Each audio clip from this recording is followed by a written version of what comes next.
say silence is golden. In Elena Mercer's case, it was worth exactly $3.2 billion, though the three people watching her sign the divorce papers in the rain-soaked library of the Cross estate had absolutely Excellent. no That's our idea. partnership sealed. The A scratch pleasure of doing fountain pen business. against To our paper success. was the Cheers only to that. sound cutting through the November afternoon. Outside the floor-to-ceiling windows overlooking Long Island Sound, rain lashed the glass in rhythmic waves that seemed to mock the devastation unfolding inside. The mahogany-paneled room smelled of old leather and older money, the kind of wealth that announced itself in whispers rather than shouts. Elena sat perfectly straight in the wingback chair, spine rigid, shoulders back. The beige Burberry trench coat she wore was 3 seasons old, a fact Victoria Cross had pointed out at least a dozen times over the years. Black slacks, minimal makeup, hair pulled into a tight bun that made her look severe, controlled, invisible. Exactly what they expected from her. Exactly what she'd trained them to expect. Across the massive desk sat Nathan Cross, 35 years old, checking his Patek Philippe watch for the 3rd time in as many minutes. The watch had been Elena's anniversary gift to him 2 years ago. She'd saved for 11 months, skipping lunches, walking instead of taking cabs, all to afford the $120,000 timepiece. He wore it now with the casual indifference of someone who'd never had to choose between eating and paying rent. His eyes flicked from the watch to his phone to the rain-streaked windows anywhere but at the woman he'd promised to love forever. Boredom radiated from him like heat from asphalt. Impatience. The vague guilt of a man who knows he's behaved badly but can't quite muster the energy to care. Behind Nathan stood Victoria Cross like a gargoyle guarding treasure, 62 years old. Vintage Chanel suit in cream and gold, triple strand of pearls clutched against her throat as though they might protect her from contamination. Her makeup was perfect, her hair lacquered into submission, her smile sharp enough to draw blood. The family lawyer, Richard Henderson, sat to Elena's left, unable to meet her eyes. He'd known her for 5 years, had been at her wedding, had watched Nathan's mother systematically dismantle his client's wife piece by piece, and he'd said nothing, done nothing, just collected his hourly rate and told himself he was only following orders. Victoria's voice cut through the silence like nails on slate. "Just sign it, Elena. Don't drag this out any longer than necessary." She stepped closer, looming over Elena's chair, voice dripping with manufactured patience. "We all know you're sitting there calculating how much alimony you can squeeze out of my son, but the prenuptial agreement is ironclad. You get what you came in with." A pause perfectly timed for maximum cruelty. Which, if I recall correctly, was a suitcase full of Goodwill clothes and $60,000 in student loan debt. Elena looked up. Her eyes were dry. There were no tears left. She'd cried them all 4 nights ago, locked in the guest bathroom after finding Nathan in their bed with Isabel Sterling. The pharmaceutical heiress with the blonde hair and vapid smile and family connections that made her worth more than love, worth more than vows, worth more than 5 years of marriage. Nathan hadn't even apologized. He'd sighed, run a hand through his hair, and delivered his lines with the tired disappointment of a professor explaining basic concepts to a failing student. "Elena, we need to be realistic about compatibility." Compatibility, as though they were software programs being tested for integration rather than 2 human beings who'd promised each other forever. He never said sorry, just, "It's time." Time to end the inconvenience of a wife who didn't photograph well at galas. Time to upgrade to someone whose family name opened doors instead of requiring explanation. Time to stop pretending that love mattered more than strategic advantage. Elena's voice came out soft but steady, surprising even herself. "I don't want alimony." Nathan scoffed, finally dragging his attention away from his watch. "Oh, come on, Elena. Don't play the martyr. My lawyer said you might fight for the lake house." He leaned back in his chair, arms crossed, the posture of a man utterly certain of his position. "It's not happening. That property's been in the Cross family for 3 generations. Elena's fingers tightened on the document in front of her. Decree of dissolution of marriage. 12 pages of legal language that translated to you never mattered. The settlement terms were printed in clean, merciless type. Elena Cross to vacate the premises within 72 hours. Cease using the Cross surname within 30 days for all social and professional purposes. Receive a one-time settlement payment of $8,000, an amount carefully calculated by Victoria's accountants to feel like an insult rather than compensation. 1 month of Nathan's car payment. 2 weeks of Victoria's clothing budget. A tip for services rendered. No alimony, no property, no stock options. Complete waiver of all future claims. Elena picked up the document, scanning the words she'd already memorized. I don't want the lake house. Her voice was quieter now, each word precisely articulated. I don't want the apartment in the city. I don't want the Mercedes. She looked directly at Nathan for the first time since entering the room. His face was composed in an expression of patient tolerance, the look of someone waiting for an unpleasant task to conclude so he could return to important matters. I don't want anything that has your name on it. Something flickered across Nathan's features, confusion maybe, or the faint stirring of conscience. But Victoria's hand landed on his shoulder, gripping hard enough to leave marks, and whatever he might have felt disappeared behind a mask of bland agreement. Richard Henderson cleared his throat, the sound apologetic and defeated. Mrs. Cross, if you could please initial the bottom of page 4, section C, the asset waiver clause. He couldn't meet her eyes.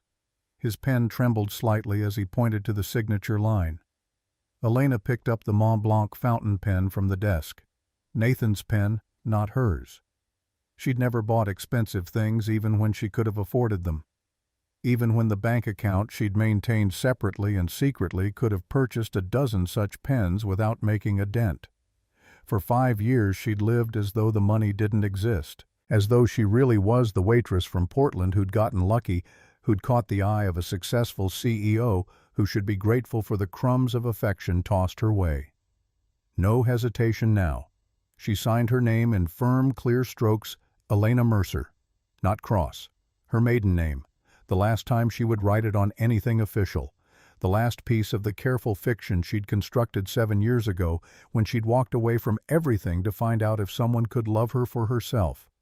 She had her answer now. Elena closed the folder and slid it across the polished mahogany surface.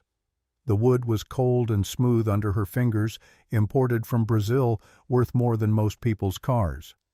She'd dusted this desk herself during the first year of her marriage, before Victoria had decided that letting the help see Elena doing manual labor was embarrassing. Done. The word came out as a whisper. Victoria snatched up the folder, immediately flipping through pages with the hungry efficiency of someone checking for loopholes in a hostage negotiation. When she found all the signatures in place, properly witnessed and notarized, a smile spread across her face, reptilian, triumphant. Finally, she exhaled the word like releasing poison. God, Nathan, I told you 5 years ago this day would come. She turned her full attention to Elena, eyes glittering with vindication. Mixed-status marriages never work. They can't. You were a waitress, for heaven's sake. You served coffee to investment bankers and thought you could become one of us. Victoria laughed, the sound harsh and grating like metal scraping stone. You can't turn a stray cat into a show dog, darling. We tried, we really did, but breeding will out.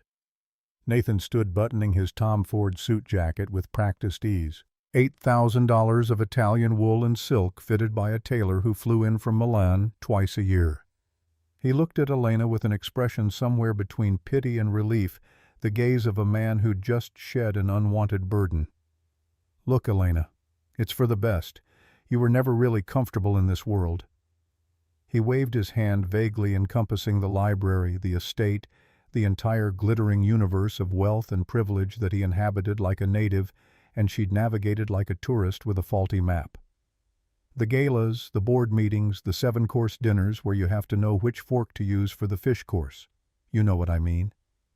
His voice took on an almost kind quality, the gentle condescension of someone explaining difficult concepts to a child.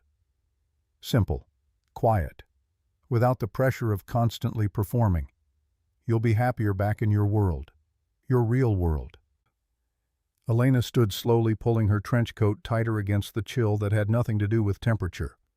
She was aware of her reflection in the window behind Nathan's head, a ghost of a woman in beige and black, nearly transparent against the gray November sky. "My world." She echoed his words without inflection. Nathan nodded, encouraged by what he mistook for agreement. "I'll have Marcus bring the car around. He can drive you to the train station. Metro North runs every hour this time of day." "No." Elena's voice cut through his assumptions. "I called a cab. It's waiting at the front gate." The silence that followed had weight. Victoria's perfectly plucked eyebrows drew together in confusion. Nathan's mouth opened slightly, then closed.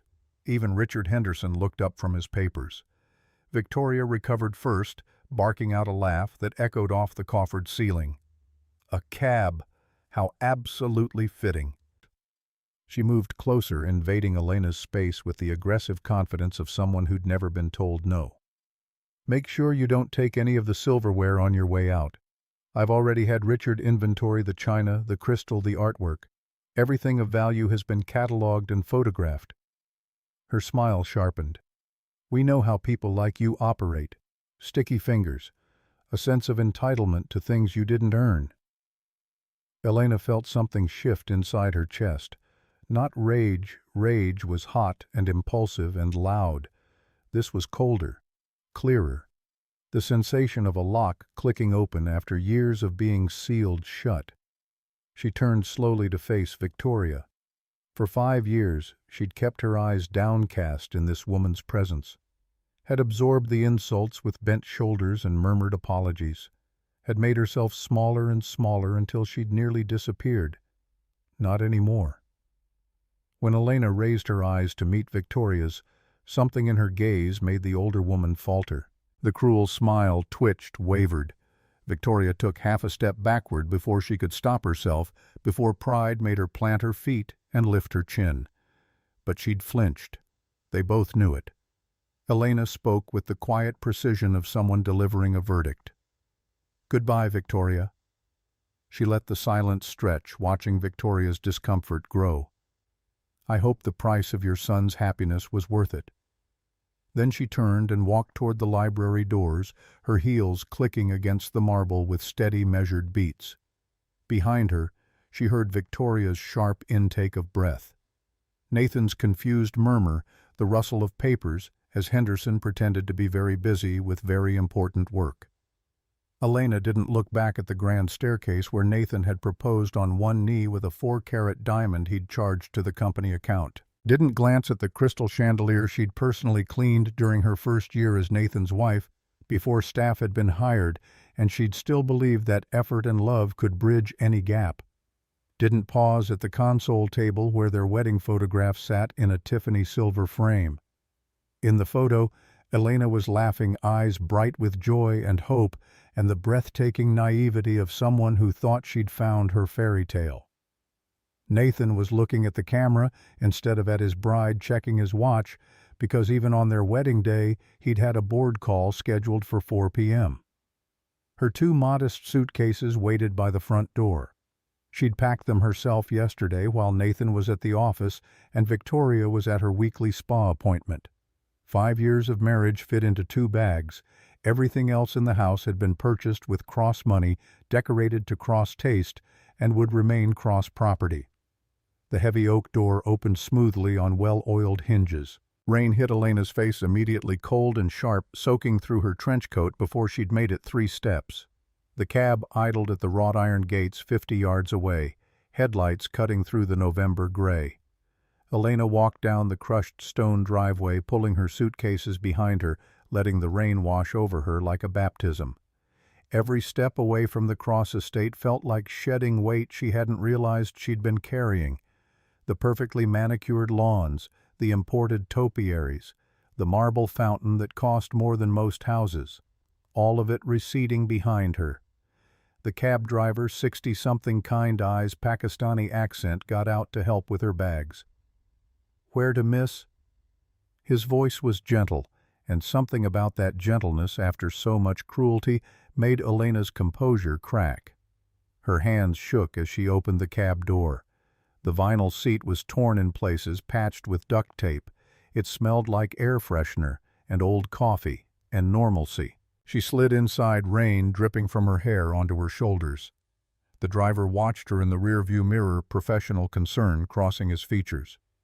"Miss your destination?" Elena's hands were still shaking. She pressed them together, trying to still the tremor. In her coat pocket she felt the outline of the burner phone she'd bought yesterday at a strip mall in Stamford. Not the iPhone Nathan paid for with its family plan and location tracking. A simple Android purchased with cash untraceable. She'd programmed one number into it. Just one. A contact she hadn't called in 7 years. The driver merged onto the highway. Signs for New York City flashed past. The rain drummed against the roof in patterns that sounded almost like language. Elena pulled out the phone, staring at the dark screen. Her reflection stared back, washed-out beige coat blending into gray upholstery, hair plastered to her skull. She barely recognized herself. When had she become so invisible? When had she started wearing colors chosen to fade into backgrounds? When had she learned to make herself quiet enough, small enough, insignificant enough that Victoria's cruelty might pass over her?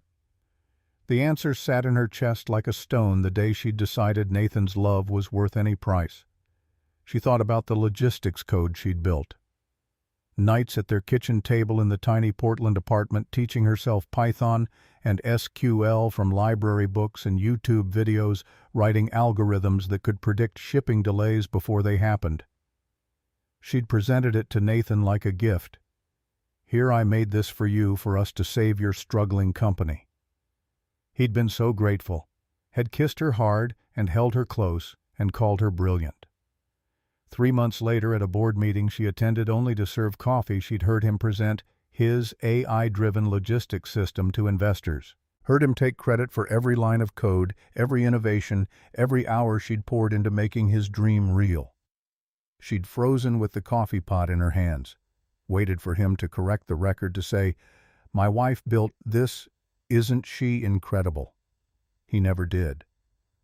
Last year, according to documents Owen Sullivan had shown her months ago, Nathan had sold that code to Sterling Biomed for $15 million, licensing rights to the pharmaceutical competitor whose daughter was now warming his bed. He'd never told her about the sale, never shared a penny of the profit, had probably convinced himself that marital property meant her ideas belonged to him by default, that taking credit for her work was somehow justified by the ring on her finger. Elena's finger found the call button, hovered. One press and everything would change.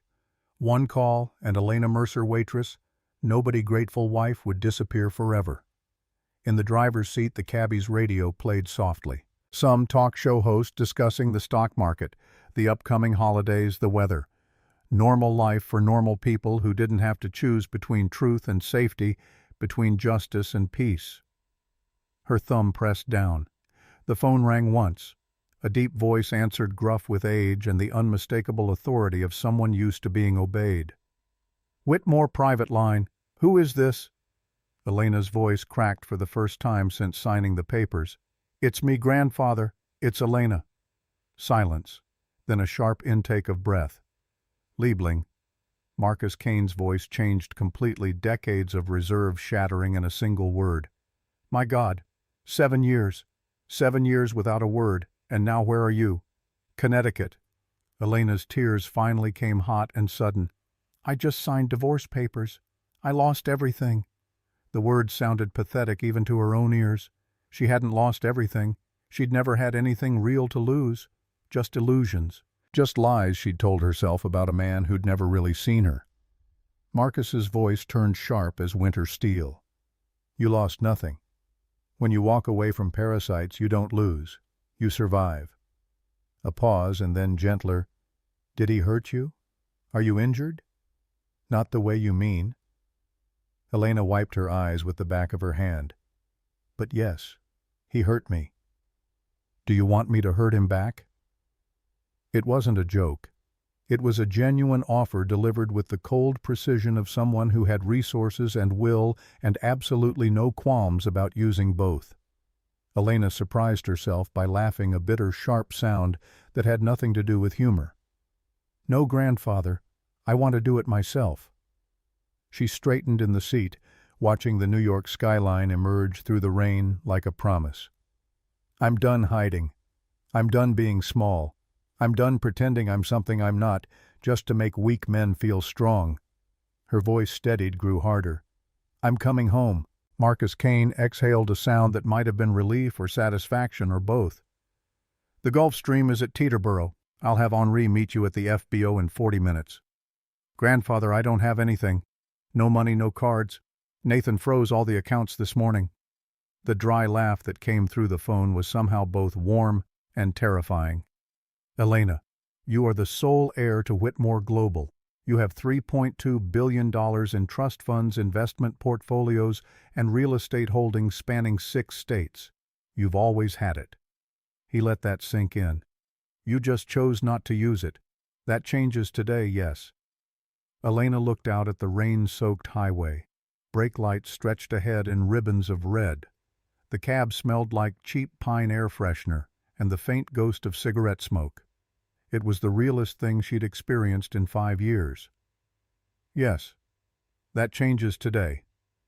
Good. Marcus's voice took on the quality of a general issuing orders. I'll make calls. By the time you land in New York, we'll know everything about Nathan Cross, his company financials, his debt structure, his secrets. A pause loaded with dangerous promise, and then labeling, we will take it all away. Quietly, professionally, completely. Elena felt something unfurl in her chest. Not rage, not even satisfaction, just clarity, pure and cold and absolutely certain. There's one more thing. She kept her voice steady. I need you to find someone. Owen Sullivan. Nathan fired him 2 years ago for refusing to cut corners on cardiac drug safety trials. Why do you need him? Elena allowed herself a small, cold smile. Because he's honest, and because he knows where all of Nathan's bodies are buried, figuratively speaking. She paused, letting the implications settle. I'm going to need a new CEO when this is over. Pride colored Marcus's voice. Now you sound like a Whitmore. I'll have the jet ready. Welcome home, Elena. The call ended. Elena leaned back against the torn vinyl, exhausted and somehow more awake than she'd been in years. The rain had intensified, turning the world outside into a blur of gray and silver. The driver caught her eye in the mirror. Good news, miss. Elena looked at her reflection, still in beige, still drenched, still nearly invisible, but something had changed in her eyes. A hardness. A purpose. The best. She leaned forward. Change of plans. Take me to Teterboro Airport. That's in Jersey, miss. It'll cost extra. Elena opened her wallet. Inside was a single crumpled $20 bill and a maxed-out credit card Nathan hadn't gotten around to canceling yet.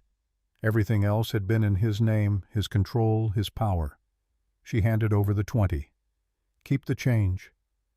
The driver looked at the bill, then at the GPS, calculating a $40 fare. Miss, this isn't enough for where I'm going, Elena said quietly. I won't need it. She settled back into the seat, watching Connecticut blur into New York, watching the rain begin to ease as they crossed state lines. Somewhere behind her, Nathan Cross was probably already planning his next move. The merger announcement, the engagement to Isabel Sterling, the press release about his tragic first marriage to an unsuitable woman who just couldn't adjust to his world. He had no idea what was coming. None of them did. The Gulfstream G700 was waiting when the cab pulled up to the private terminal at Teterboro. $75 million of engineering perfection in matte black, the Whitmore Global crest, a roaring lion holding a crown painted in gold on the tail. Henri stood at the bottom of the air stairs exactly as Elena remembered him. 70 years old now, ramrod straight in a charcoal suit, silver hair perfectly combed. He'd been Marcus's driver for 40 years, had taught Elena to play chess in the back of a Mercedes when she was 8 years old, and freshly orphaned. His face cracked into a smile when he saw her. Miss Elena, welcome home. She nearly cried again. The simple kindness in those words after so much cruelty was almost unbearable. The flight to Manhattan took 20 minutes. Elena slept the entire way, the first real sleep she'd had in days.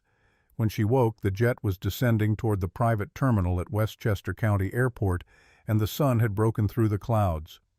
Marcus was waiting in his office when she arrived. The Whitmore Global headquarters occupied the top 15 floors of a glass tower in Midtown Manhattan, but Marcus's private office was in the Hudson Valley estate 2 hours north. The car ride gave Elena time to prepare herself to remember who she'd been before Nathan, before the careful construction of Elena Mercer waitress, and nobody. The estate sat on 200 acres overlooking the Hudson River. The main house was federal style, built in 1873 by Elena's great-great-grandfather with railroad money. Additions over the decades had turned it into something between a museum and a fortress, beautiful, imposing, utterly impregnable. Marcus stood when she entered his study. 78 years old, silver hair, ice-blue eyes that missed nothing. He walked with a cane, now hip replacement the year before, but he radiated the kind of power that had nothing to do with physical strength. They looked at each other across the Persian rug. 7 years.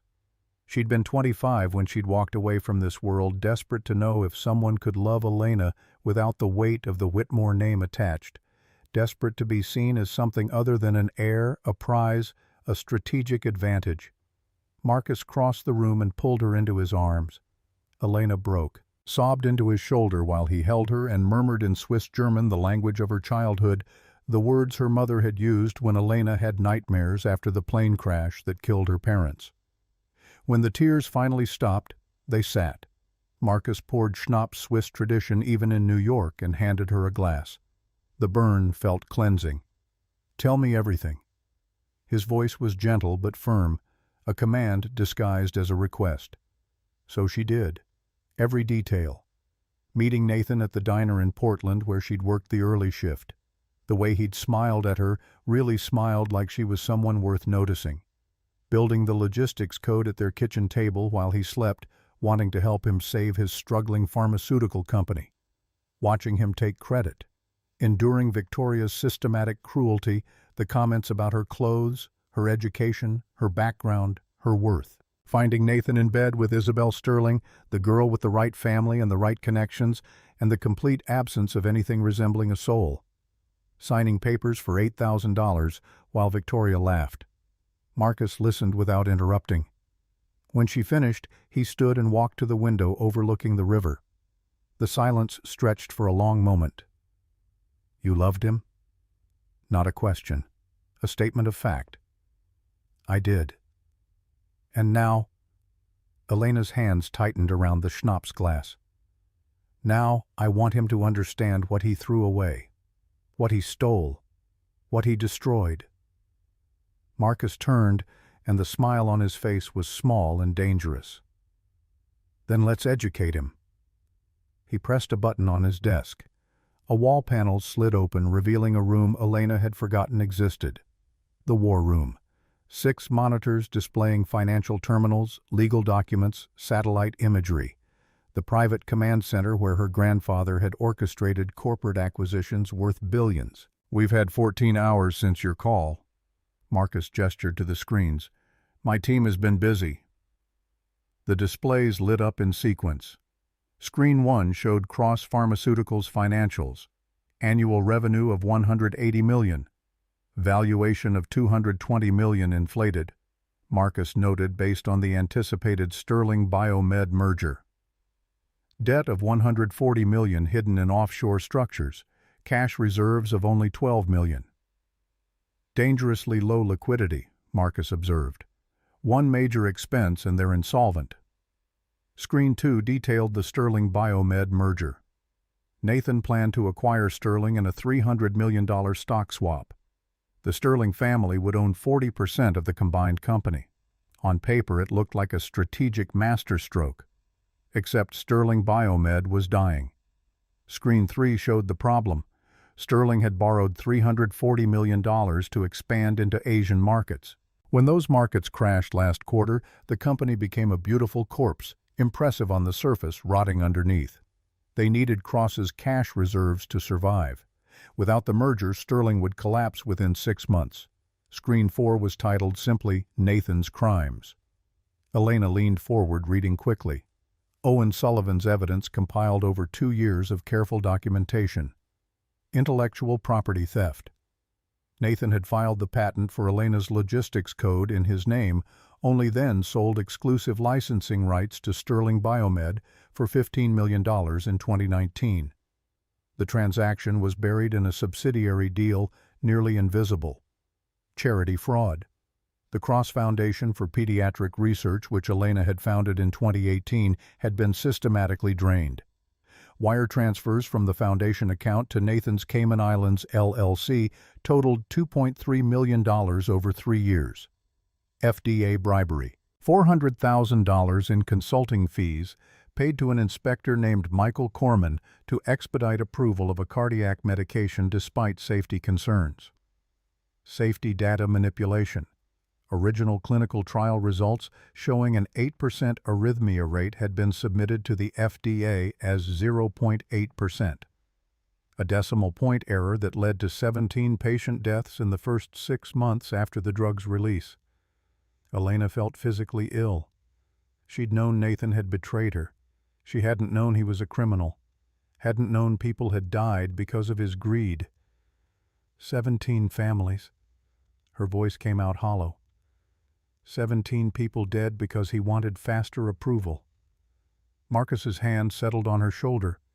Owen Sullivan tried to stop it. Nathan fired him and buried the evidence. Screen 5 showed the trap they'd prepared. Zurich Commercial Bank, no. Elena corrected herself, reading more carefully. Hudson Valley Trust and Savings, a regional New York bank that had held Sterling Biomed's debt for 20 years. Whitmore Global had acquired the bank 4 weeks ago, which meant Elena now owned $340 million of Sterling's debt, and Sterling had missed a covenant payment on November 15th, which meant she could call the loans immediately. All of them. If you foreclose, Marcus explained, Sterling goes bankrupt. The merger collapses. Nathan loses everything. Elena stared at the screens, watching numbers scroll past, seeing the architecture of Nathan's entire world laid bare. How long until he finds out? 3 weeks. There's a gala. The Innovators Summit in New York City. 500 guests, all the pharmaceutical industry elite. Nathan is planning to announce the merger there. Marcus's smile was thin and predatory. I've arranged for us to attend. We'll arrive memorably. Elena stood walking to the window. The Hudson River stretched silver and cold under the afternoon sun. She'd played on these lawns as a child, had learned to sail on that river, had walked away from all of it because she'd wanted something real, something earned, something that belonged to her without the weight of the Whitmore name.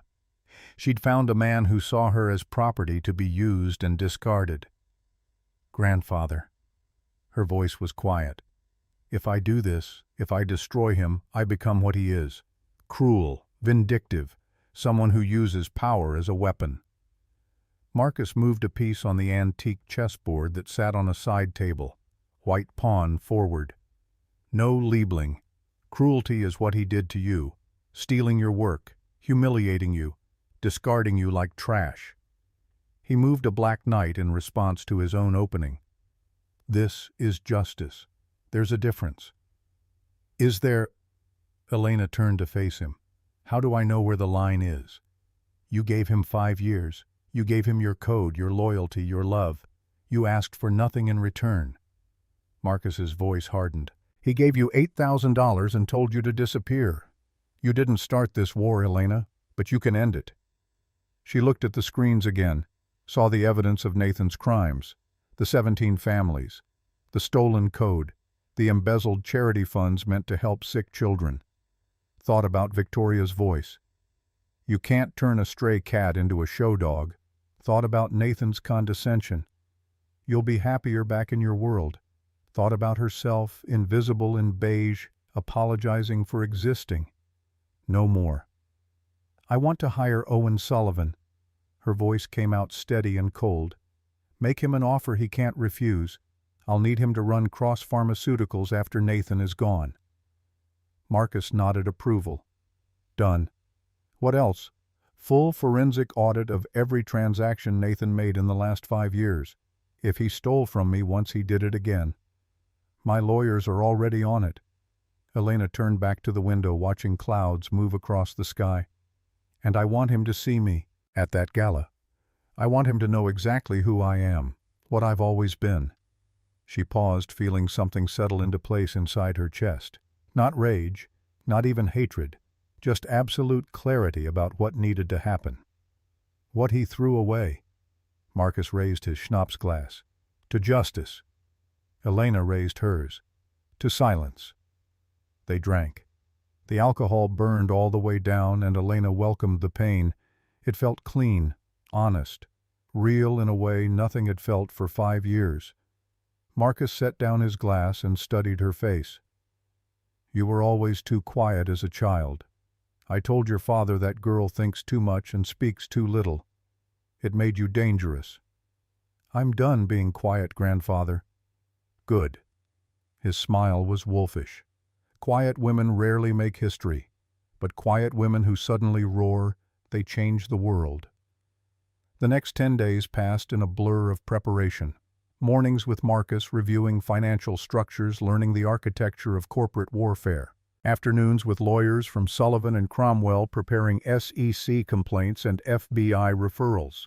Evenings practicing confrontation speeches with a voice coach who taught her to project authority instead of asking for permission.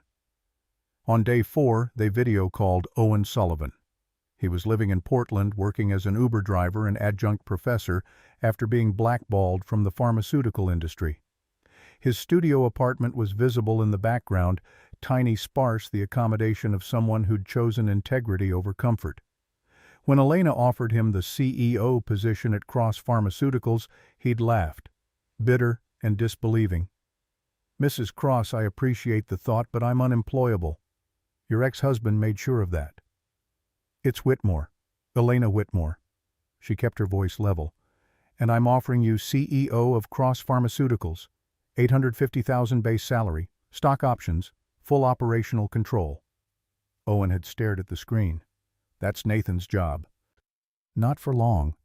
She'd explained the evidence he'd compiled, how it would be used, what she needed from him. When Owen sent over his files, every document Nathan had ordered him to delete, every safety report that had been buried, every piece of evidence that proved Nathan Cross was not just a bad husband, but a criminal. Elena had to step away from the computer. 17 patient files. Names, dates, outcomes. Families destroyed because Nathan valued his stock price over human lives. Owen had tried to stop it.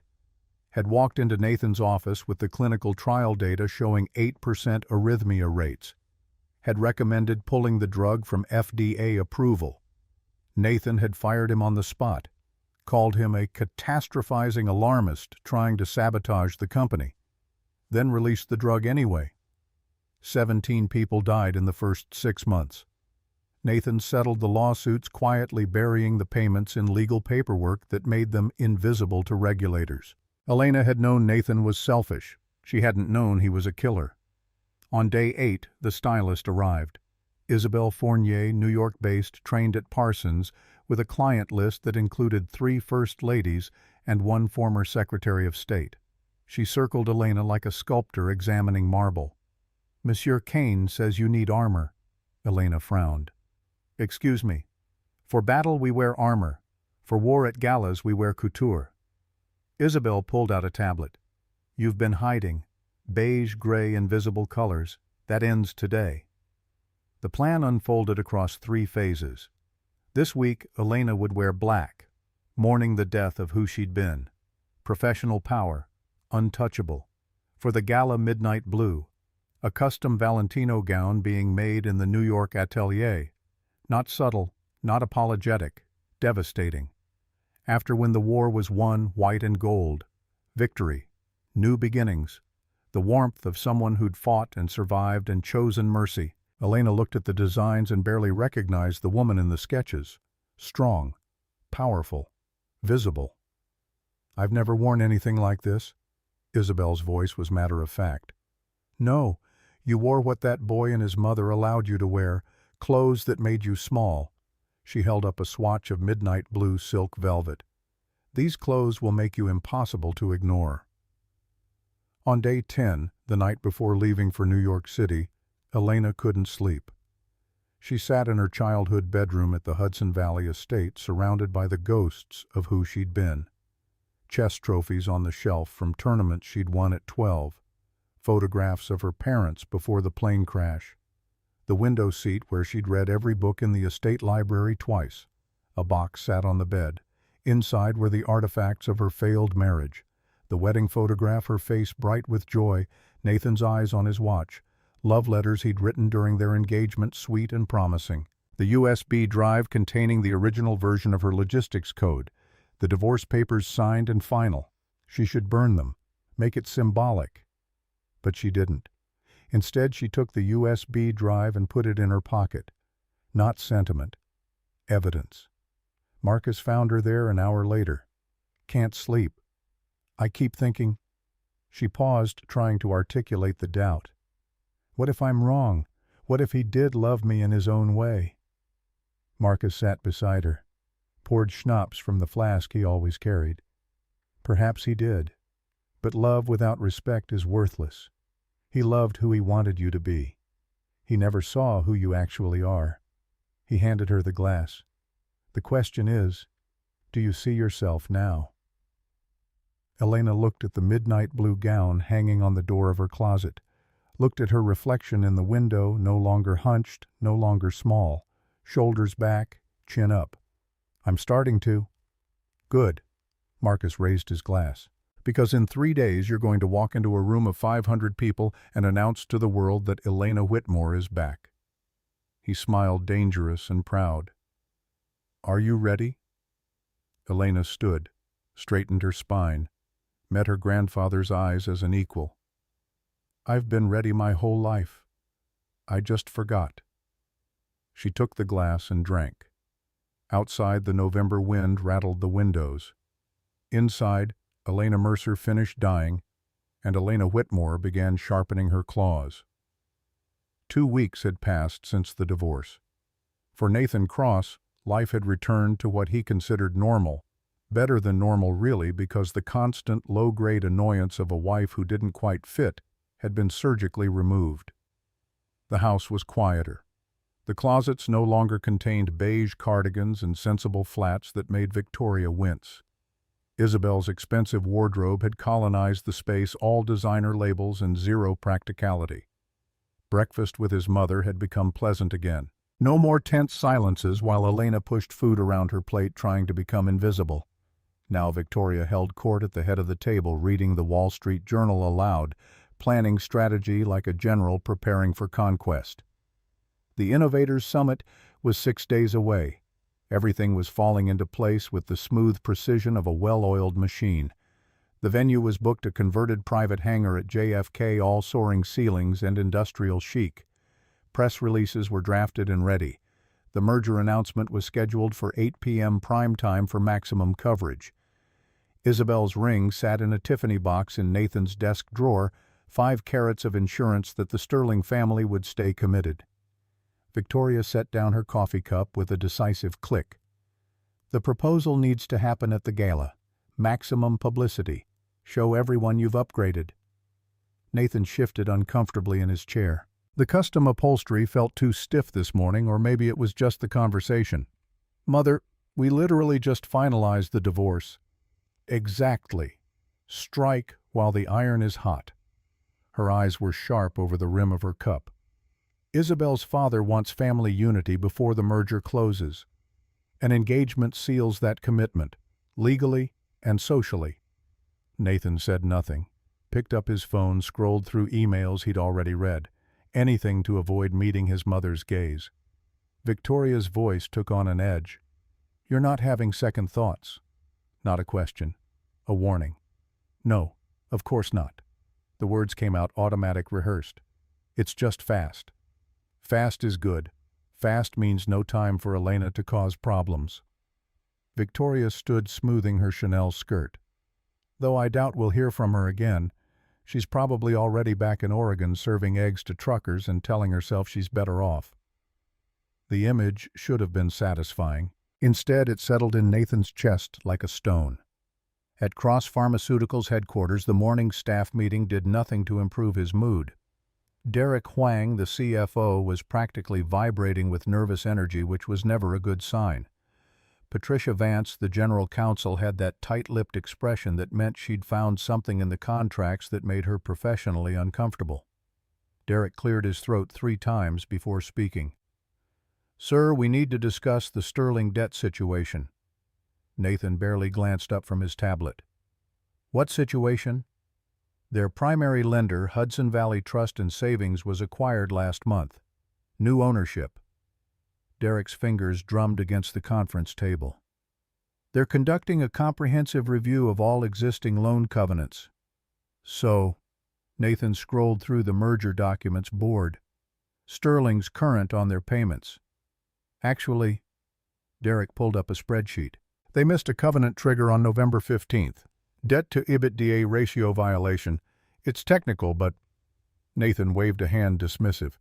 "Technical violations are exactly that. Technical. Banks don't foreclose over paperwork errors.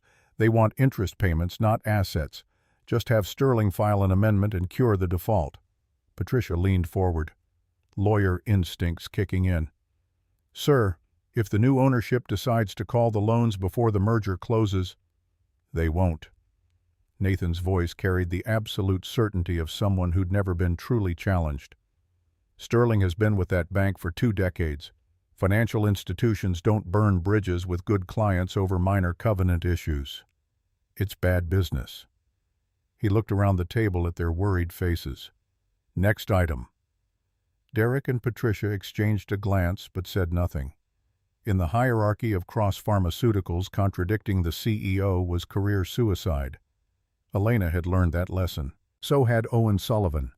So would anyone else foolish enough to question Nathan's judgment. Lunch with Isabel at Nobu did nothing to settle the vague unease that had been building all morning. She picked at miso-glazed cod while complaining about wedding planners, her voice carrying across the restaurant in waves that made other diners turn and stare. "Mommy wants orchids, but I want peonies. It's my wedding, you know. I shouldn't have to compromise on my special day." Nathan made a non-committal sound, watching other patrons. A couple in the corner leaning close, laughing at some private joke. They looked happy. Actually, happy, not performing happiness for an audience. "Are you even listening?" Isabel's voice sharpened. "You always do this. Work, work, work. Elena probably left you because you're boring." The name hit like a slap. Nathan's water glass stopped halfway to his mouth. "What?" "Your ex-wife," Isabel rolled her eyes. "The waitress, God, I can't even imagine how dull your life must have been. Talking about what the specials board, how to properly fold napkins." She laughed at her own joke, high and bright and utterly without warmth. "Well, I can handle your world because I was born into it. Daddy says after the merger you'll be richer than the Murdochs. We should buy a yacht. I want to name it Isabel." Nathan stared at the woman across from him, really looked at her for the first time in weeks. Blonde hair extensions, lips plumped with filler, designer dress that cost more than most people's monthly rent. She was beautiful in the way a mannequin was beautiful, perfect and plastic, and utterly devoid of anything resembling depth. He didn't love her, didn't even particularly like her. But the merger needed her. Victoria needed her. The company's future required the Sterling family's assets and connections. So he smiled, ordered champagne, pretended.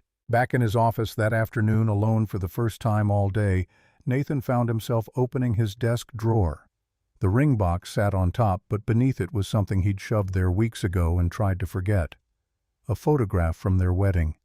Elena laughing, head thrown back, pure joy lighting her face from within. He was looking at the camera instead of at his bride, checking his watch because he'd had a conference call scheduled for 4 p.m. Even on their wedding day, he'd put work first. He remembered that moment. The photographer saying, "Nathan, look at your beautiful wife." And Nathan thinking, "We're already 20 minutes behind schedule." He stared at Elena's face, tried to remember when he'd last seen her look that happy. Couldn't. His phone buzzed. Text from Victoria. "Tiffany sent the ring. $180,000 charged to company account. You're proposing Saturday. Practice your speech. Nathan closed the drawer, locked it, tried to lock away the guilt with it. That evening, a video call with Richard Sterling did nothing to quiet the growing sense that something was very wrong. Isabel's father looked older than his 62 years, face gray with stress tie loosened for the first time in Nathan's memory.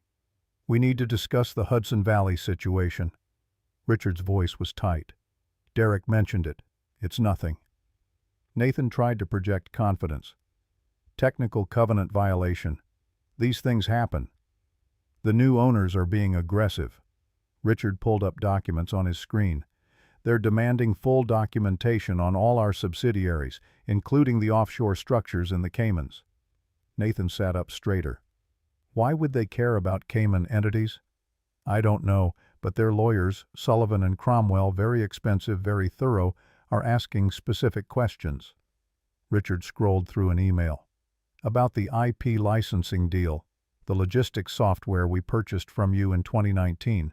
Nathan's throat went dry. "What kind of questions? Who developed it? Whether proper attribution was given to all contributors? Whether there are any ownership disputes or claims that might affect the licensing agreement?" The room felt too warm. Nathan loosened his collar. "There are no disputes. I owned that code. The sale was completely legal." "Good." Richard didn't sound convinced. "Because if there were any irregularities, the bank could use them to void portions of the debt structure. And if enough of the debt becomes questionable, the merger collapses."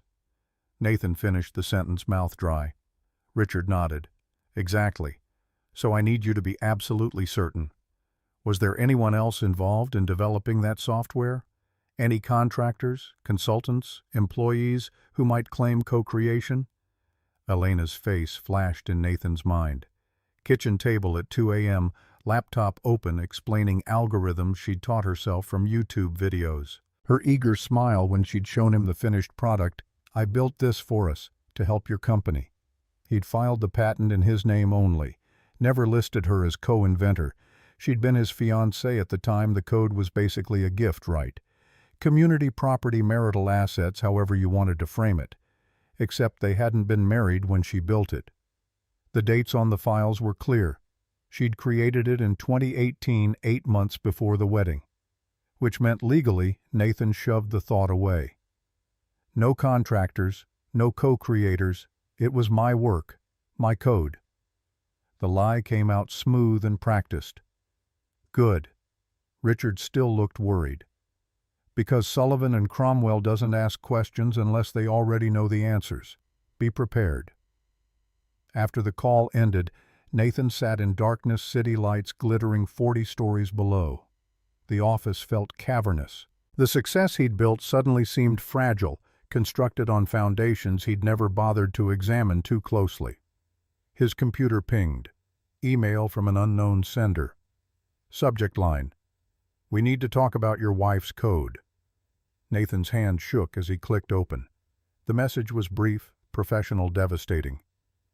"Mr. Cross, I represent a party with interest in the logistics AI platform currently licensed to Sterling Biomed. Our client has evidence that the original code was developed by Elena Mercer née Whitmore in 2018 prior to your patent filing and prior to your marriage. We will be presenting this evidence to relevant authorities unless this matter is resolved. You may wish to retain independent counsel. See you at the Innovators Summit. Regards, Sullivan and Cromwell, LLP." Nathan read it 3 times. His vision narrowed to a tunnel edges going dark. Whitmore. Elena Mercer née Whitmore. He pulled up Google fingers, fumbling on the keyboard. Searched Elena Whitmore. The results loaded. His breath stopped. Whitmore Global. $3.2 billion conglomerate. Headquartered in New York. Holdings in transportation, aerospace, manufacturing, banking. Marcus Kane, Chairman, Emeritus. Photo silver-haired man, ice blue eyes, the kind of old money that made the Cross family look like new rich upstarts. And there, in a Forbes article from 7 years ago, Whitmore heiress disappears. Elena Whitmore, sole heir to the Whitmore fortune, has not been seen publicly since her 25th birthday. Family sources declined to comment. The photograph showed a young woman in an evening gown at some charity gala. Dark hair, intelligent eyes, confident smile. It was Elena. His Elena. Except she'd never been his. She'd been playing a role and he'd been too arrogant to notice. Nathan's hands were shaking as he called Patricia Vance. It was 8 p.m., but corporate lawyers didn't keep normal hours. She answered on the second ring. "Nathan, what's wrong?" "I need you to look into something." He forced his voice steady. "The logistics AI code I sold to Sterling. There might be a problem with the patent." Silence. Then, "What kind of problem?" "Elena, my ex-wife. She might have been involved in developing it." More silence, longer this time. When Patricia spoke again, her voice had gone very quiet. "How involved?" "She built it. All of it. At our kitchen table before we were married." Patricia exhaled slowly. "And you filed the patent solely in your name?" "Yes." "Without listing her as co-inventor?" "She gave it to me. Like a gift. I thought—" "You thought wrong." Patricia's professional detachment cracked. Nathan, intellectual property created before marriage belongs to the creator. Filing a patent without listing the actual inventor is fraud. Selling that patent for $15 million compounds the fraud. Nathan's office suddenly felt too small. What if I settle with her? Pay her retroactively? "It's not about money." Patricia cut him off. "Sullivan and Cromwell is involved. They don't do shakedowns. If they're asking questions, they already have the answers. They're building a case." Her keyboard clicked in the background. "If Sterling's new lenders use this to void the IP licensing deal, and they will because it gives them legal grounds to restructure the debt, then the entire merger framework collapses." "Can we fight it?" "Fight what? The truth." Patricia's laugh was bitter. "You stole your wife's code, took credit for it, and sold it to your future father-in-law. There's no defense for that, Nathan. Just damage control." "Then tell me how to control it." "Find out who Sullivan and Cromwell's client is. Settle immediately. Offer whatever they want. And pray they're willing to keep this quiet." Nathan ended the call and sat in the dark, mind racing. Who was Elena's client? Some lawyer she'd found in Oregon. Impossible. She'd left with $8,000 and no connections. Unless she'd gone home. Unless Marcus Kane, chairman of a $3 billion empire, had decided to educate the man who'd stolen from and humiliated his granddaughter. Nathan's phone buzzed. Text from unknown number. "Enjoy the gala, Nathan. I know I will. E." His hands went numb. She was coming to New York. She would be at the Innovators Summit. And he had absolutely no idea what she planned to do. The morning of the gala dawned cold and bright November sun cutting through the Manhattan skyline like a blade. Nathan dressed in his tuxedo at the Plaza penthouse suite, fingers fumbling with studs and cufflinks. Victoria circled him like a shark, adjusting his bow tie, smoothing his lapels, her excitement barely contained. "This is your night, darling. Your triumph." Her eyes glittered. "The merger announcement, the proposal, the future secured. Everything I've worked for." Isabel emerged from the bedroom in her white Versace gown, phone already out, taking selfies. She looked like a bride at the wrong event, which Nathan supposed was the point. The photographers would eat it up. "Do I look like a future Mrs. Cross?" She twirled, fabric swirling. Nathan's throat was too tight to answer. He nodded. Victoria produced the ring box, opening it with the reverence of a priest revealing a holy relic. 5 carats of diamond caught the light, throwing rainbows across the suite's walls. "You'll propose at 8:30, after the merger announcement, before dinner is served. Photographers will be positioned. It'll trend on Twitter within minutes." Nathan stared at the ring. It looked like a shackle. "What if I'm not ready?" The words came out before he could stop them. Victoria's hand clamped on his shoulder grip, painful through the tuxedo fabric. "Ready. You're 35 years old, divorced for 2 weeks. Isabel is perfect, beautiful, connected from the right family. What more could you possibly want?" Nathan didn't answer. couldn't articulate the hollow feeling that had been growing in his chest since signing the divorce papers. The sense that he'd traded something real for something that only looked real from a distance. Victoria's voice dropped to a hiss. "You are proposing tonight. This isn't optional. The Sterling family needs assurance. The merger needs assurance. Your future needs assurance." She released his shoulder, smoothed her own dress. "Now get yourself together. The car leaves in 20 minutes. Nathan locked himself in the bathroom, stared at his reflection. Expensive tuxedo, borrowed confidence, empty eyes. The Patek Philippe watch Elena had saved for caught the light. He should take it off, wear something else, anything else. He didn't. His phone buzzed against the marble counter. Another text from the unknown number. "See you soon. Try not to look so scared. E." Nathan's reflection stared back, pale and trapped. In the Hudson Valley estate, 2 hours north, Elena stood before a full-length mirror while Isabelle Fournier made final adjustments to the midnight blue Valentino gown. The silk velvet caught light like deep water, the off-shoulder neckline stark against her collarbones, the thigh-high slit, a declaration rather than a suggestion. Elena barely recognized herself. For 5 years she'd worn beige and gray colors chosen to disappear. Now she looked like vengeance wrapped in couture. "You look like war." Isabel stepped back, satisfied. "Beautiful, terrible war." Marcus entered carrying a velvet case. "Your grandmother's." He opened it. Elena's breath caught. The Harry Winston diamond set had been in the family since 1955. Her grandmother had worn it when meeting with Churchill. 47 carats in the necklace centerpiece alone, surrounded by smaller stones that somehow made the whole more devastating. 8-carat earrings, 35-carat tennis bracelet, $2.1 million worth of geological accidents transformed by human craft into weapons of social dominance. Marcus fastened the necklace himself. The weight settled against Elena's throat, cold and heavy and absolutely right. "You look like her. Your grandmother." His voice carried unexpected softness. She had the same fire. Elena touched the diamonds, watching light fracture and dance. "Did she ever forgive you for the affairs?" Marcus met her eyes in the mirror. "She did, eventually." He paused, choosing words carefully. "Forgiveness is grace. Forgetting is stupidity. She forgave without forgetting. You can do one without the other." "Are you saying I should forgive Nathan?" "I'm saying that's your choice to make. But first make him understand what he destroyed." Owen Sullivan appeared on the tablet screen, video calling from his hotel room across town. He wore a rented tuxedo that didn't quite fit, but his eyes were clear and focused in a way they hadn't been in 2 years. "Everything's set.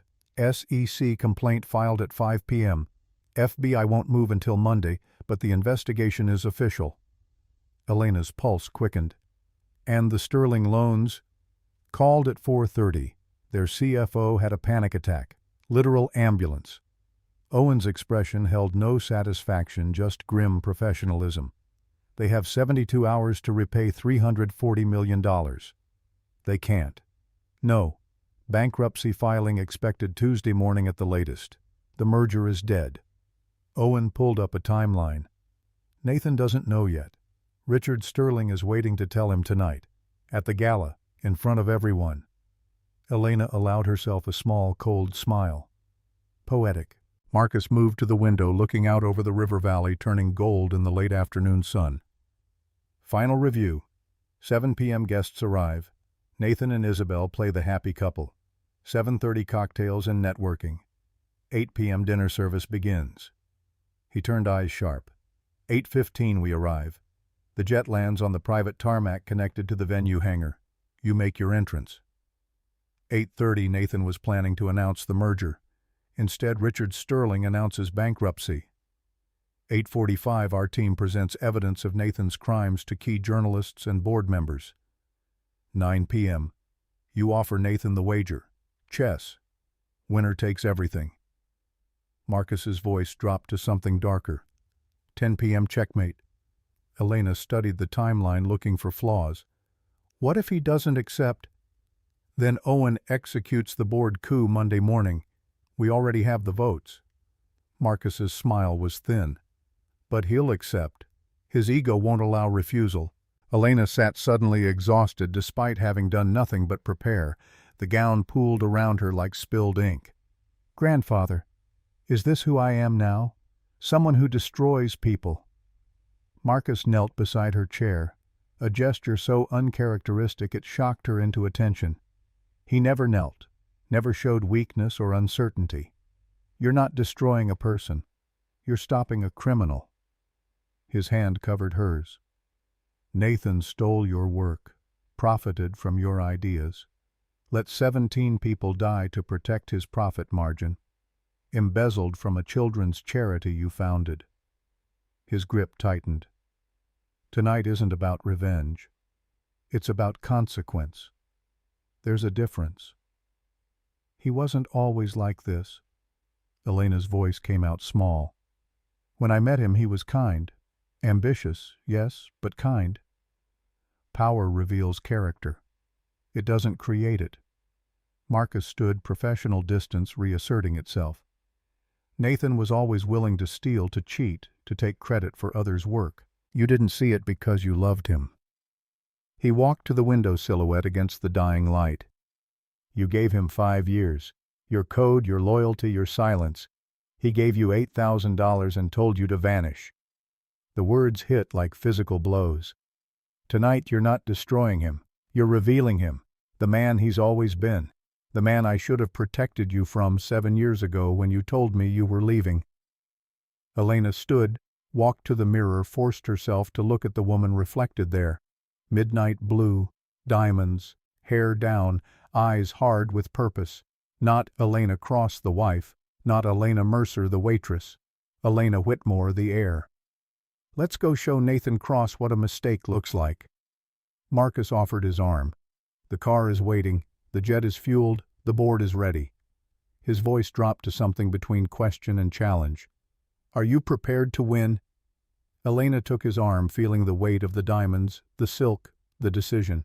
I've been preparing my whole life. I just needed to remember who I was. They descended the estate's main staircase. Bodyguards waited in the foyer. The Mercedes S-Class idled at the front entrance, engine purring. Through the open door, Elena could see the sky turning purple, the first stars emerging. It had started to rain again. Fitting. She stepped into the evening, letting the cold drops hit her face. Didn't flinch. Didn't rush to cover herself. Lightning split the sky to the east toward New York City. Thunder followed seconds later, deep and rolling. Elena looked up at the storm-gathering force, smiled. Nathan, I'm coming. And you will never, ever forget me. The car door closed. The driver pulled away, headlights cutting through the darkness. In the distance, the lights of the private airport glowed. The Gulfstream G700 sat on the tarmac, engines already warming, ready to carry her toward the moment that would define everything that came after. Marcus handed her a glass of bourbon. American, not Swiss schnapps. Everything about tonight was American. Everything calculated for maximum impact on the world. Nathan understood. Your grandmother used to say that revenge is a dish best served cold. He raised his glass. But I always thought that was wrong. Revenge implies emotion. What we're doing tonight is colder than that. Elena touched her glass to his. What would you call it? Accounting. Marcus's smile was blade thin. We're simply balancing the books. They drank. The bourbon burned and Elena welcomed it. Fire to match the ice in her veins. At JFK, the converted hangar blazed with light. 500 guests in evening wear mingled beneath crystal chandeliers hung from exposed steel beams. The theme, the future of American innovation, stretched across massive screens, showing stylized images of pills and lab equipment and stock tickers climbing toward infinity. Nathan stood near the bar, Isabel's hand possessive on his arm, accepting congratulations from people whose names he could barely remember. Senator Morrison, Dr. Chen from the FDA, Rebecca Hartwell from Forbes, eyes sharp and calculating behind her champagne flute. Everyone who mattered was here. Everyone who could witness his triumph or his destruction. Victoria worked the room like a general, surveying troops, ensuring everyone knew the merger announcement was imminent, that her son was about to become one of the most powerful men in pharmaceutical development. Nathan's phone buzzed.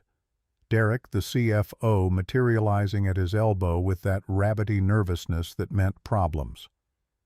"Sir, people are saying Whitmore Global is on the guest list." Nathan's champagne stopped halfway to his mouth. "What?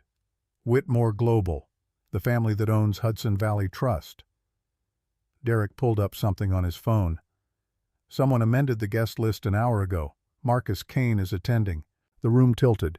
Nathan gripped the bar for support. Patricia Vance appeared on his other side. "That's them. That's Sullivan and Cromwell's client." "It can't be." But Nathan's voice carried no conviction. "Whitmore acquired the bank that holds Sterling's debt.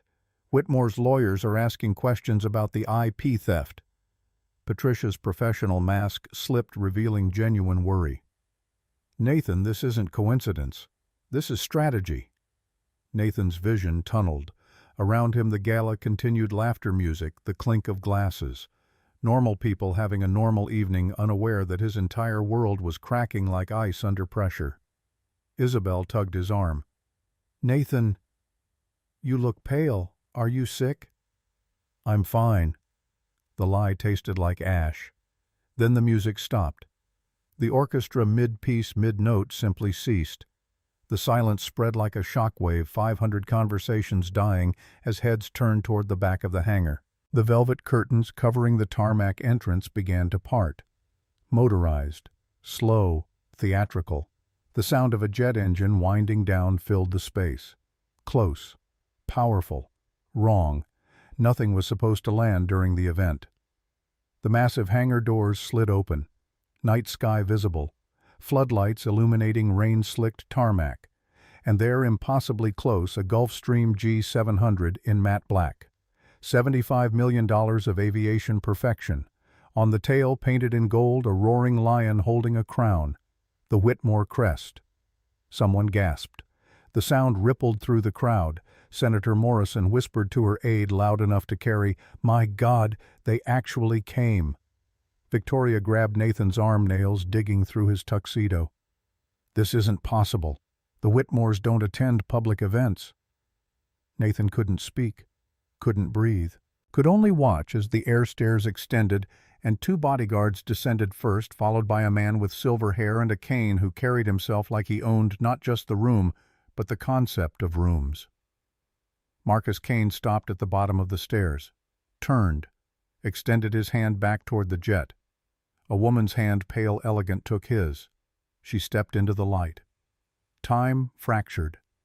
Elena descended the air stairs with the measured confidence of someone returning to reclaim stolen property. The midnight blue gown moved like water. The diamonds at her throat caught every light in the hangar and threw it back, amplified. Her hair, no longer pinned into submission, cascaded past her shoulders in dark waves. She looked nothing like the woman Nathan had divorced. She looked like power made flesh. The crowd parted without conscious thought as Elena and Marcus walked the red carpet toward the main floor. These were people who commanded billions, who had presidents on speed dial. They stepped back anyway. Old money, real power. Elena's eyes swept the room, once cataloging, assessing, then locked onto Nathan with the precision of a targeting system acquiring its mark. He stood, frozen champagne glass slipping from his fingers. It shattered on the polished concrete, the sound impossibly loud in the cathedral silence. Isabel's voice came from very far away. "Nathan, who is that?" He couldn't answer, couldn't form words. Victoria's whisper was hoarse with dawning horror. "No, that can't be." Elena and Marcus stopped directly in front of Nathan's group, 10 feet away, close enough to see every detail. The diamonds, the dress, the absolute absence of the meek, apologetic woman who'd signed divorce papers in silence. Marcus's voice carried effortlessly across the space. "Good evening, Mr. Cross." Nathan's mouth opened, closed. His voice came out strangled. Mr. Kane, I didn't realize you were attending. Last-minute addition. Marcus's smile held no warmth. My granddaughter insisted. Granddaughter. The word detonated in Nathan's mind. His eyes snapped to Elena. Really looked at her for the first time. Saw not the waitress he'd discarded, but something else entirely. Elena. His voice cracked on her name. Her response was cool, perfectly controlled. Hello, Nathan. Isabel's screech cut through the moment. Wait. Elena.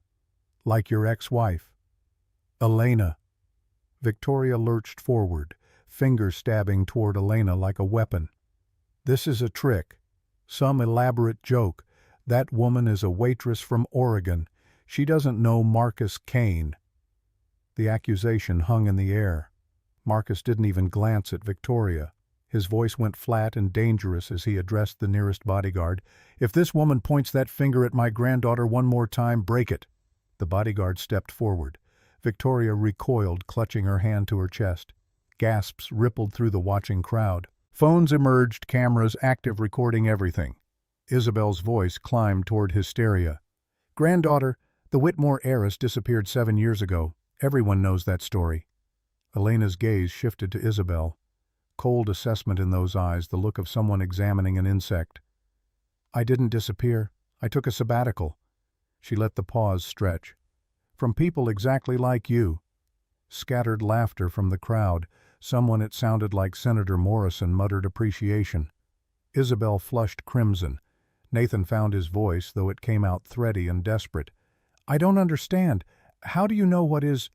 Elena cut him off with surgical precision. Let me clarify, since you seem confused. She turned slightly, addressing not just Nathan, but the entire room. Every camera, every witness. My name is Elena Whitmore, sole heir to Whitmore Global. Current net worth $3.2 billion. The number landed like an artillery strike. 7 years ago, I walked away from this world. Changed my name to Elena Mercer. Worked as a waitress in Portland, Oregon. Her voice never wavered, never rose. Statement of fact, nothing more. I wanted to know if someone could love me for who I was, not for what I owned. She looked directly at Nathan. I thought I'd found that person. I was wrong. Nathan's mouth worked soundlessly. Around them, the crowd leaned in hungry for every word. This was better than any merger announcement. This was blood in the water. He tried anyway. Elena, I did love you. I still... Her raised hand stopped him mid-sentence. No. You loved the idea of saving someone. The narrative. Successful CEO rescues poor waitress, builds empire together. She stepped closer, heels clicking against concrete. But the moment I became inconvenient for your mother, the moment I didn't photograph well at your galas, you discarded me. You cheated on me, Nathan. In our bed. Her hand gestured toward Isabel without looking. With her. Cameras swiveled. Isabel looked like she wanted the earth to swallow her. Rebecca Hartwell's voice carried from near the front. This is absolutely going on the front page. Victoria rallied, spite and desperation combining into venom. So what? You have a rich family. Congratulations. She straightened, clinging to the last shreds of superiority. It changes nothing. Nathan is announcing the Sterling merger tonight. We're building an empire that even the Whitmores will have to respect. Her smile turned cruel. You're just a bitter ex-wife, a gold digger who failed. Go back to your jet and leave us to celebrate. Elena's smile was sharp enough to draw blood. Sterling Biomed. That's your father's company, right, Isabel? Isabel lifted her chin. Yes. And Daddy is going to crush anyone who gets in grandfather. Elena turned to Marcus. Do we have the file? Marcus snapped his fingers. An aide materialized, handing him a black portfolio. He passed it to Elena. She opened it, holding up documents for the cameras to see. When I signed the divorce papers 3 weeks ago, I made a phone call. The hangar held its breath. I told my grandfather I was ready to rejoin the family business. Do you know what the first thing I did was? Nathan felt ice spreading through his chest. What? I looked into Sterling Biomed's finances. Richard Sterling pushed through the crowd, face gray. Now you wait just 1 minute. Elena ignored him completely. Your father's company is over-leveraged, Isabel. He borrowed $340 million to expand into Asian pharmaceutical markets. She consulted the document like reading a weather report. Those markets crashed last quarter. He's desperate for this merger because he needs Nathan's cash reserves to avoid insolvency. Isabel screamed, "Lies! My father would never—" The loans were held by Hudson Valley Trust and Savings. Elena's voice cut through the denial like a scalpel. A well-respected New York institution. She closed the folder with a sharp snap that echoed. Which Whitmore Global acquired 4 weeks ago. Silence. Different now. Not shocked. Terrified. Nathan whispered, "No. That means I own the debt. I own Sterling Biomed's mortgages, their equipment leases, their future." Elena's eyes never left Nathan's face. "And as of 4:30 this afternoon, I called in all $340 million of those loans, due in full within 72 hours. The room erupted. Richard Sterling shouted over the chaos, "You can't do that. We have covenants, grace periods, legal protections. You missed a covenant trigger, November 15th, debt to EBITDA ratio violation." Elena's voice stayed level. "My lawyers are very thorough, Mr. Sterling. You should have been more careful with your paperwork." She turned back to Nathan. "There is no merger. You're about to announce a partnership with a bankrupt company." Victoria's voice shook. You can't just—" Elena stepped closer to the older woman, using every inch of her height advantage. "You wanted to talk about power, Victoria, about status and breeding and who belongs in which world." She gestured at the chaos around them. Richard Sterling on his phone, voice panicked. Isabel crying into her hands, board members whispering frantically. "You just lost your biggest deal. Your son is tied to a sinking ship." She indicated the jet outside. "And I'm just getting started." Marcus's voice cut through the noise. "Mr. Cross, I suggest we take this conversation somewhere more private." He paused, letting the implication settle. "Unless you'd prefer to watch your stock price crater in real time on Monday morning." Nathan nodded numbly. Yes, the VIP suite. We should—" Security materialized, clearing a path through the crowd. Camera flashes followed them like lightning as the two groups moved toward the glass-walled suite overlooking the hangar floor. Behind them, the gala descended into controlled chaos.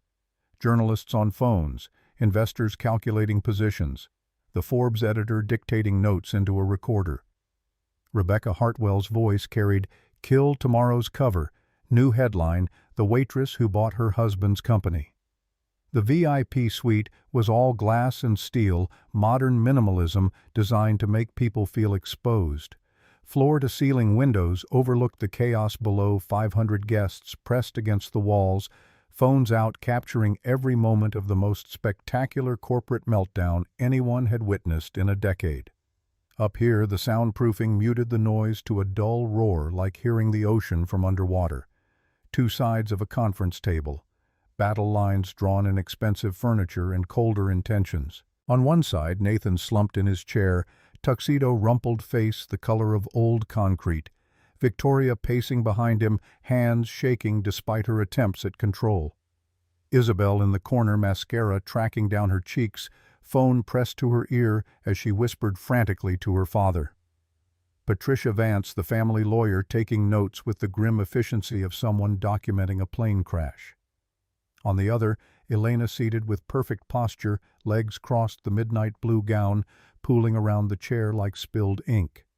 Marcus standing by the window, cane in hand, watching the crowd below with the detached interest of a man observing ants. And Owen Sullivan, entering now through a side door, wearing a rented tuxedo that didn't quite fit, but carried himself with the quiet dignity of someone who'd refused to compromise his principles and paid the price. Nathan's head snapped up when he saw Owen. "What are you doing here?" Owen's voice was level professional. "Working for the right side this time." "I don't understand. I fired you 2 years ago. You disappeared." "I didn't disappear. I documented everything." Owen placed a folder on the table. "Every crime, every corner you cut, every safety violation you buried to protect your profit margins." Nathan stared at the folder like it contained anthrax. In a way it did. Enough legal poison to destroy him several times over. Victoria slammed both palms on the table, making everyone jump. You can't just call in $340 million in loans. There are federal banking regulations, consumer protection laws, legal protocols.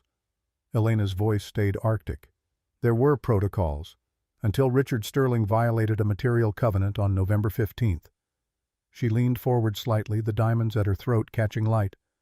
My lawyers are very thorough, Victoria. You know that. You used to brag about how airtight they made my prenuptial agreement. Remember when you were calculating how to ensure I'd leave with nothing? Victoria flinched like she'd been slapped. The door opened. Richard Sterling entered, face-gray phone still clutched in one hand. He looked like he'd aged 10 years in 10 minutes. Elena, Miss Whitmore, please. His voice cracked on the words. There has to be another way. The loans we can restructure, we can find additional investors. You have 72 hours to repay $340 million. Elena's tone held no sympathy. Can you do that? Richard's shoulders sagged. No. Then Sterling Biomed files for bankruptcy Tuesday morning. Whitmore Global will acquire your assets through the debt restructuring. Your family keeps your homes, but operational control transfers to us. She glanced at Isabel, who'd stopped crying long enough to listen. You'll be comfortable, just powerless. Isabel's phone slipped from her fingers, clattering against the floor. Nathan found his voice, though it came out hoarse. What do you want, Elena? There has to be something. Money, is this about the settlement? I'll double it, triple it. Name your price. Elena stood walking to the window. Her reflection overlaid the chaos below, creating a double image of controlled fury. This isn't about money, Nathan. If it were, I'd have told you who I was 5 years ago and watched you grovel. She turned to face him. This is about consequences. You stole my work, took credit for code I wrote at our kitchen table while you slept, sold it for $15 million and never told me. Nathan's mouth opened. No words came out. Owen pulled documents from his folder. The Logistics AI Platform, licensed to Sterling Biomed in 2019 for $15 million. Patent filed solely in Nathan Cross's name. He slid a printout across the table. Original code files time-stamped March through July 2018, 8 months before your marriage. Created by Elena Mercer on a laptop registered to her personal email. Patricia Vance, the lawyer, scanned the documents with growing horror. Nathan, please tell me you listed her as co-inventor on the patent. Nathan's silence was answer enough. That's fraud. Patricia's voice went flat. Filing a patent without crediting the actual creator is federal fraud. Selling that patent compounds it. Elena's voice cut through the legal analysis like a blade. But intellectual property theft is just the beginning. She nodded to Owen, who pulled up a second set of documents.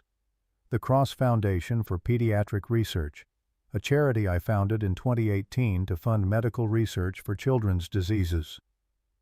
Owen placed bank statements on the table. Wire transfers from the foundation account to a Cayman Islands LLC registered to Nathan Cross.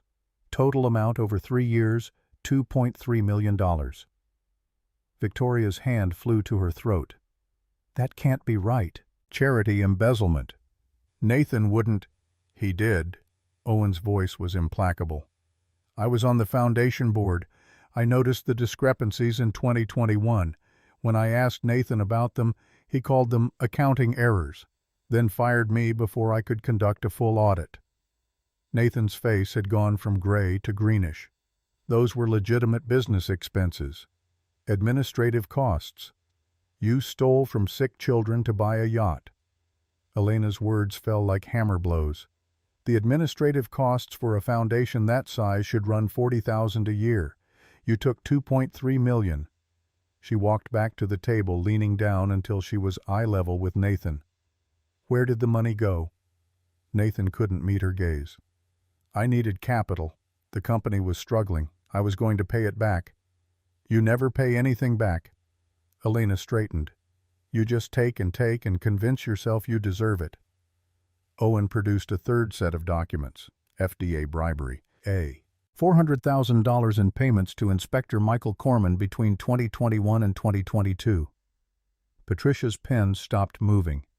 Please tell me this is wrong. Corman expedited approval for the cardiac medication despite safety concerns.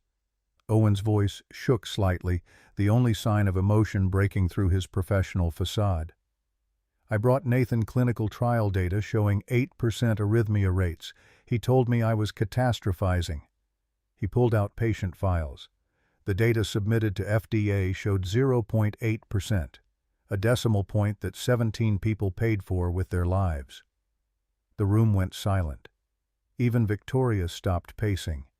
Nathan's voice was barely a whisper. The trials were clean.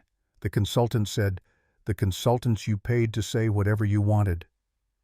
Owen placed photographs on the table. Death certificates, obituaries, faces of people who'd trusted that the medication approved by the FDA was safe. 17 families, 17 wrongful death lawsuits you settled quietly, 17 lives you traded for faster market access. Elena picked up one of the photographs. A woman, maybe 50, smiling in a garden. The obituary said she'd been a teacher. Did you even read their names, Nathan? Or were they just line items on a settlement agreement? Nathan's hands were shaking. I didn't kill anyone. I didn't. The data was ambiguous. The data was clear. Owen's voice had gone very quiet. You just chose profit over people. Marcus spoke for the first time since entering the suite, his voice carrying the weight of absolute authority. Mr. Cross, you're currently facing federal charges for patent fraud, charity embezzlement, FDA bribery, and criminally negligent homicide. He gestured to the documents. My lawyers will be filing SEC complaints Monday morning. The FBI will have complete evidence packages by noon. You'll be indicted within 6 months. Nathan looked at Patricia. Can they do this? The lawyer's face was bloodless. Everything they're saying is documented. If Owen's evidence is authentic, and I have no reason to think it isn't, then yes, you're looking at federal prison time. How much time? 10 to 20 years, maybe more if they prosecute the deaths aggressively. Isabel made a sound like a wounded animal. Richard Sterling put his head in his hands. Victoria grabbed Nathan's shoulder. Fight this. You have to fight this. Hire better lawyers, discredit the evidence. The evidence is real, Mother. Nathan's voice was hollow. I did all of it. Every single thing they're accusing me of. He looked at Elena, really looked at her for the first time since she'd revealed herself. I didn't mean for people to die. I needed the company to succeed. I needed to prove I was as good as my father. Elena's expression didn't soften. Your father was a good man. He would have been ashamed of what you became. The words hit harder than any legal threat. Nathan flinched, turning away. Marcus moved to the center of the room, commanding attention without effort. However, Miss Whitmore has authorized me to present an alternative to federal prosecution. Hope flickered across Nathan's face. Victoria straightened. We will convert Sterling Biomed's debt into equity. Whitmore Global takes 80% controlling interest. The Sterling family retains their properties but surrenders all operational authority. Richard Sterling's head came up. That's acceptable. We have no choice. As for Cross Pharmaceuticals, Marcus turned to Nathan. Miss Whitmore won't destroy the company. Your father built something worthwhile. For his sake, not yours, we're offering a lifeline. Nathan leaned forward. What do you want? Elena walked to stand beside her grandfather. A game. Silence. Victoria's voice climbed toward hysteria. A game. This isn't a time for chess. Elena cut through the objection. One game. You and me, Nathan. Like we used to play on Sunday mornings. She placed her hands on the conference table. If you win, I forgive the debt guarantee you signed. Cross Pharmaceuticals walks away clean. Whitmore Global absorbs Sterling, but you're free.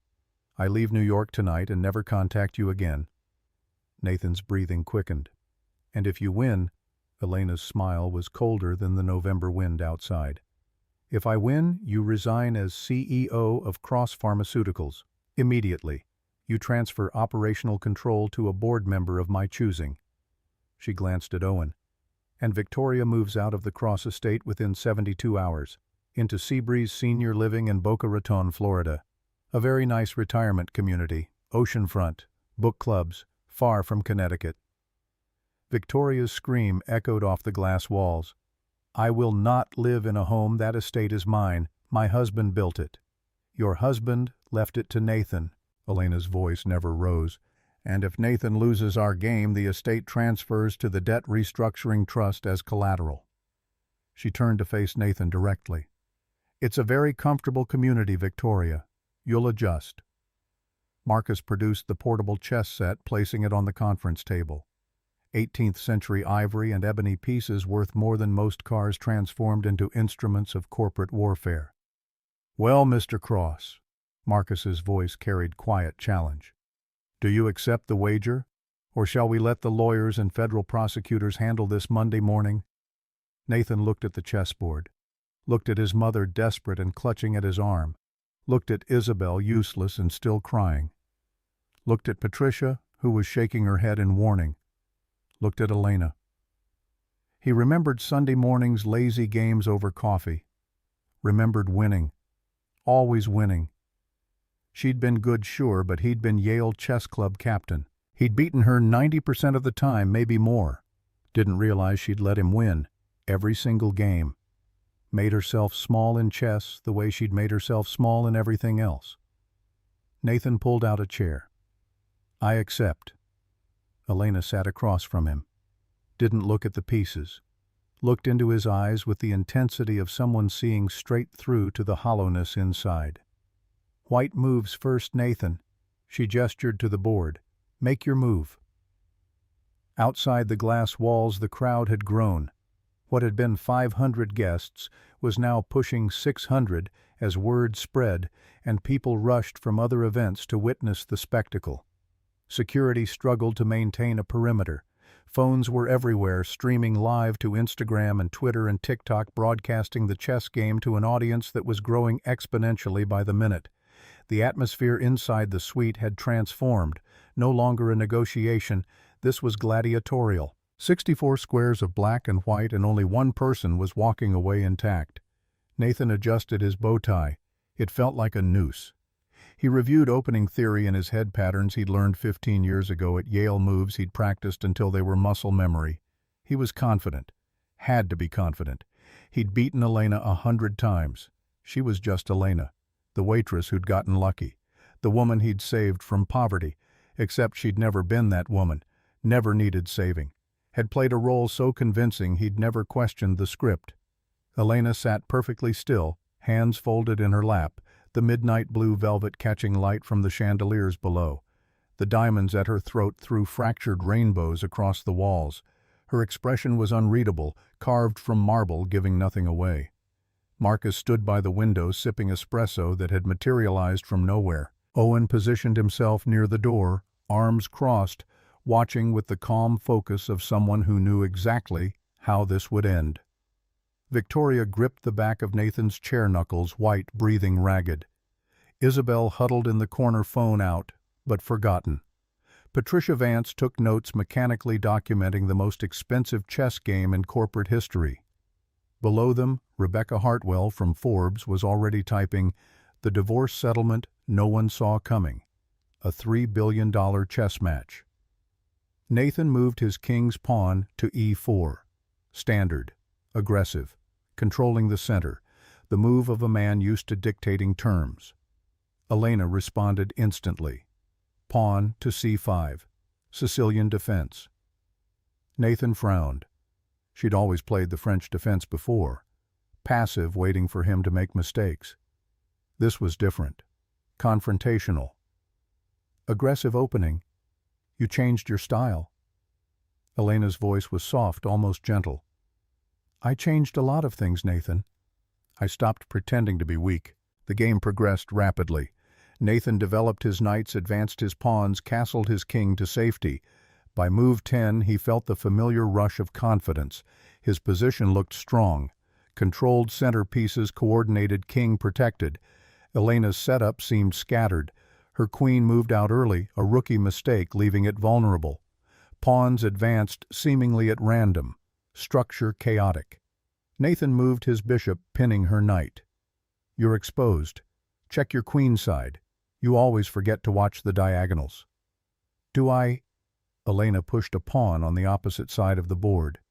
H6. Seemingly pointless. Defensive. Victoria hissed in his ear. Attack her queen. She's left it completely unprotected. Nathan nodded, launched his attack. Knight to d5, forking her queen and bishop. A brutal tactical blow. He looked up expecting panic. Instead, Elena smiled. Small, sad, knowing. Do you remember our 3rd anniversary? Nathan's hand froze over the board. Why are you bringing that up now? Elena moved her queen deeper into danger. A 5. Unprotected. Suicidal placement. We went to Le Bernardin, the French restaurant in Midtown, the one your mother recommended because it had 3 Michelin stars and she thought I needed to learn how to behave in fine dining establishments. Nathan's face flushed. I was busy that night, building our future. You spent the entire dinner on your phone. Elena captured his bishop with a sharp click of ivory against ebony. Emailing about the Dover acquisition. You didn't speak to me once until dessert arrived. She looked up, eyes hard. I ordered for both of us because you were too distracted to notice the waiter. I chose your favorite dishes. You didn't even thank me. Nathan stared at the board. Her queen had taken his bishop, but now his rook could capture her queen. It was bait. Had to be bait. But if he didn't take it, she'd tear apart his defensive structure. Victoria's voice was shrill in his ear. Take it, queen down, and she's finished. Nathan grabbed his rook, captured Elena's queen. The ivory piece felt heavy in his hand. Got you. Queen down. It's over. You can't win without your queen. Victoria laughed, triumphant and ugly. See? She overreached. Just like in life. Thought she could play in our league and got destroyed. Elena didn't look at the space where her queen had been. Looked at Nathan instead. That's your problem. You think power comes from the title. You think because you took the queen you've won the war. Her hand moved to a single pawn, the h6 pawn she'd advanced earlier, the one that seemed like a wasted move. You forget about the little people, the ones who do the actual work while you take credit. She pushed it forward. h5.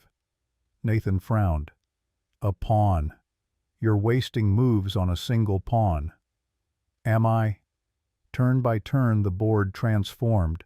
The pawn marched forward with relentless purpose. h5 to h4, to h. Nathan blocked with his knight. Elena sacrificed her bishop to clear the path. h4 to h3. Nathan brought his rook over to stop it. Elena's bishop, the one lurking on the far diagonal he'd forgotten about, pinned his rook. The pawn advanced. h3 to h2. Nathan threw everything at that single advancing pawn, sacrificed his bishop, repositioned his queen, but she was on the wrong side of the board, too far away to defend, brought his king forward in desperation, but Elena was 3 moves ahead, every piece working in perfect harmony, every sacrifice calculated. Her scattered structure revealed itself as a trap sprung too late for Nathan to escape. The crowd outside pressed closer to the glass. Phones captured every move. Someone had set up a demonstration board below mirroring the game so everyone could follow. Gasps rippled through the audience as they realized what was happening. Senator Morrison's voice carried, "Is she beating him with a single pawn?" Rebecca Hartwell typed frantically. "Greatest metaphor for class warfare ever witnessed." Victoria's nails dug into Nathan's shoulder. "Stop it. Don't let that pawn reach the end. If she promotes to a queen, you're done." Nathan's voice cracked. "I know, Mother."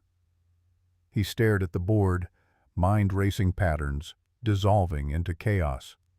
He had more pieces, had his queen, had 2 rooks, should be winning. But his pieces were uncoordinated, tripping over each other, trapped by their own arrogance and assumptions. Elena's remaining pieces moved with surgical precision. Every move served the pawn. Every sacrifice cleared the path.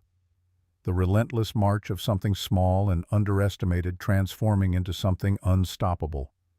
Move 28. Elena pushed her rook to h1. Check. Nathan's king had only one legal move, g1, directly in the pawn's path. Elena's voice was quiet, almost conversational. You never asked about my grandfather in 6 years of marriage. You knew I was orphaned at 8, but you never asked about my family history, my background, where I came from. Nathan moved his king hands, shaking. I didn't care where you came from. You loved that I came from nowhere. Elena interrupted, voice hardening. It made you feel big, powerful, like a savior rescuing someone from poverty.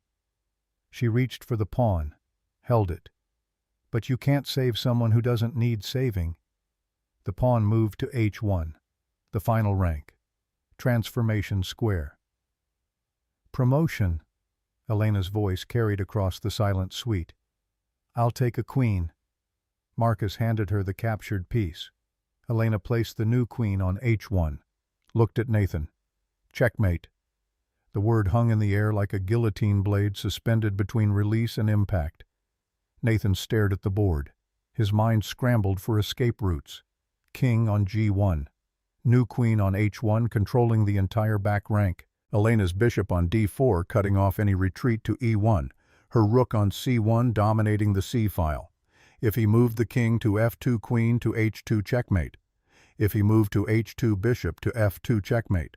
If he blocked with his queen, Elena's rook captured it, still checkmate. No escape, no defense, no hope. The king was dead. Beaten by a pawn he'd ignored 15 moves ago because it seemed insignificant. Beneath notice, not worth his attention, just like he'd treated Elena. Nathan's voice came out broken. I lost. Elena stood smoothing her gown. No celebration, no gloating, just calm finality. Yes, you did. Victoria's scream was primal, desperate. No, that doesn't count. She cheated. She distracted him with talking, with bringing up irrelevant memories. Marcus's cane hit the floor with a sound like a judge's gavel. The game was fair, Mrs. Cross. Your son accepted the terms. He played to the best of his ability. His voice carried the cold authority of someone who'd arbitrated billion-dollar disputes. And the Whitmores always collect their debts. He gestured. The door opened. 2 men in dark suits entered carrying briefcases embossed with Sullivan and Cromwell logos. Not security. Executioners in 3-piece suits. The lead attorney placed documents on the table with the care of someone handling explosives. The papers are ready, Mr. Cross. The documents spread across the conference table, covering the chessboard that still displayed Nathan's humiliation in ivory and ebony. Patricia Vance leaned forward, scanning with professional horror. Document 1, resignation as Chief Executive Officer. Nathan Cross relinquishes title effective immediately. Voting rights transferred to Whitmore Global Trust. Board seat vacated. Shares retained. Elena wasn't a thief, but placed in blind trust. Rich but powerless. A passenger in a car he used to drive. Document 2. Appointment of Owen Sullivan as CEO. $850,000 salary. Stock options. Full operational authority. Reports directly to Whitmore Global Board. Document 3. Estate transfer. Cross estate deed moved to debt restructuring trust. Victoria has 72 hours to vacate. New residence Seabreeze Senior Living, Boca Raton, Florida. Comfortable, paid for, far from everything she knows. Document 4. Debt, guarantee release. Nathan's $140 million guarantee of Sterling's obligations voided in exchange for complete compliance with resignation terms. Patricia's voice was hollow. Nathan, you should read these carefully. Have independent counsel review. Elena's voice cut through the lawyer's caution. He can read them, or he can trust that I'm being more generous than he was 3 weeks ago when he gave me $8,000 and told me to disappear. She looked at Nathan directly. Sign the papers, like I signed mine, quietly. Nathan picked up the pen. His hand shook so badly he could barely control it. He looked at Elena one last time. Did you ever love me? The question emerged raw, stripped of pretense. Elena paused. Genuine emotion flickered across her face, breaking through the ice. I loved who I thought you were. The man who brought me coffee at the diner, who said I had a beautiful smile, who talked about saving lives instead of making money. Her voice softened, then hardened again. But that man was a performance. The real you, the one who stole my code and sold it, who let your mother treat me like garbage, who cheated with Isabel while I was at a charity event for sick children. She shook her head. I don't know if the man I loved ever existed, or if you were always this person just better at hiding it. Nathan's tears hit the document, smudging ink. I'm sorry. For all of it. I was weak. Yes. Elena's voice held no forgiveness but no cruelty either. Just truth. You were. She gestured to the papers. Sign. Nathan signed. Each page a piece of his empire falling away. CEO title, gone. Board authority, gone. The estate his grandfather built, gone. His identity, his purpose, his carefully constructed life, all of it dissolving under ink and witness signatures. When he finished, he slid the folder across the table, sat back. Empty. The attorney turned to Victoria. Mrs. Cross, regarding the residential provisions. Victoria looked up from where she'd collapsed into a chair, mascara streaking her face. I'm not going anywhere. That house is mine. My husband built it with his own hands. Your husband built it with Cross Pharmaceuticals' profits, then left it to Nathan in his will. The attorney's voice held no sympathy. Nathan just transferred the deed to the trust as collateral for the debt restructuring. He consulted his notes. You have 72 hours to remove personal belongings. After that, the estate undergoes renovation and conversion to the Whitmore Foundation headquarters. Victoria turned to Nathan, grabbing his arm. Do something! She's evicting your mother. Nathan gently removed her hands, didn't look at her. I can't do anything, Mother. You wanted this. The merger, the status, the sterling connection, the empire. He finally met her eyes, and something in his expression made her recoil. This is the price. I should have stood up to you years ago, should have protected Elena from your cruelty, should have been man enough to choose my wife over your ambitions. His voice cracked. I wasn't.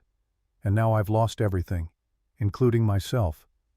Victoria stared at her son, realized he wasn't going to save her, wasn't going to fight. The control she'd wielded for 35 years had evaporated like morning fog. She slumped back in her chair, finally, mercifully silent. Outside the glass, the crowd erupted in applause. Not for Nathan, for Elena, for the underdog victory, for the woman who'd played a 5-year-long game and won with a single pawn. Elena turned to the room at large. Now, the matter of new leadership. Nathan's voice was hollow. Who are you putting in my chair? Some Whitmore executive who's never worked a day in pharma. No. Elena gestured to Owen. Someone who knows Cross Pharmaceuticals better than you do. Someone who cares about patients over profit margins. Someone who tried to stop you from killing people and got fired for his integrity. She met Nathan's eyes. Someone you destroyed for doing the right thing. Owen stepped forward. Looked at Nathan without anger, just steady professionalism. Hello, Nathan. I'm back. Nathan's laugh was broken glass. You're an engineer, not a businessman. You don't know how to run a company. Exactly. Owen pulled out a tablet showing projections. That's why Cross Pharmaceuticals will survive. Because I care about what we build, not just what we sell. He displayed staffing plans. I've already contacted the 17 scientists you fired for budget reasons. They're coming back, with raises and real research budgets. Safety protocols appeared on screen. We're reopening the cardiac medication investigation. Full disclosure to FDA. Settlements with the families of everyone who died. $2.3 million each, plus public apology. Nathan's voice was barely audible. That will cost hundreds of millions. It's the right thing to do. Owen's voice never wavered. Your father built this company to save lives. I'm taking us back to that mission, back to what medicine is supposed to be about." He looked at Nathan with something that might have been pity. "Your father would have done it. You should have too." Elena walked past. Nathan stopped. "For what it's worth, I hope you find peace. Real peace. Not the kind your mother sold you. Not the kind Isabel's money promised you." Nathan looked up, desperate for something absolution understanding anything. The kind that comes from knowing who you are and being okay with it. She paused at the door. "Will you ever forgive me?" Elena considered the question. "Maybe. Someday. When you've earned it." She reached into her clutch, pulled out a small USB drive, placed it on the table. "This is the original logistics code, the one I built at our kitchen table, the one you sold to Sterling for $15 million. Nathan stared at it. "Why are you giving this back?" "I'm not giving it to you." Elena turned to Owen. "I'm giving it to him. License it properly. Credit the actual creator. Use the revenue to fund the safety initiatives and family settlements." Owen took the drive with the reverence of someone accepting a sacred trust. "Thank you." "Don't thank me." Elena's voice was firm. "Just do better than he did." She signaled Marcus. They moved toward the exit. Victoria's voice stopped them, broken, desperate. "Why? Why go through all this? You already had billions. You could have just walked away. Why destroy us?" Elena turned back. "I didn't destroy you, Victoria. You destroyed yourselves. You taught Nathan that people are commodities, that love is transactional, that anyone without your pedigree is worthless." She let the words settle. "I just refused to stay silent while you did it." Her voice dropped to something colder. "Silence isn't weakness. It's strategy. And my strategy just won." The words would be clipped, shared, turned into memes within the hour. The viral quote everyone would remember. Marcus opened the door. Elena walked through. Didn't look back. The crowd below parted applause following her like a wave. Camera flashes created a strobe effect. Reporters shouted questions. Elena stopped at a cluster of journalists. Rebecca Hartwell thrust a recorder forward. "Miss Whitmore, what would you say to people watching this unfold?" Elena looked directly into the cameras. Let the moment breathe. "Never underestimate the person serving your coffee. You never know when they might be the one signing your paycheck." Another quote for the highlight reel. Another perfectly crafted soundbite that would define the narrative. She continued toward the exit. The midnight blue gown caught every light the diamonds threw, fractured rainbows, and Elena Whitmore walked through the ruins of Nathan Cross's empire like a queen surveying conquered territory. Outside on the tarmac, the Gulfstream G700 waited, engines already spooling up. The rain had stopped. Stars emerged between breaking clouds. Elena paused at the bottom of the air stairs, looked back at the converted hangar, the glass walls, the VIP suite where Nathan sat broken and small, felt nothing. Not satisfaction, not vindication, just closure. The book finished. The chapter ended, the story complete. Marcus appeared beside her.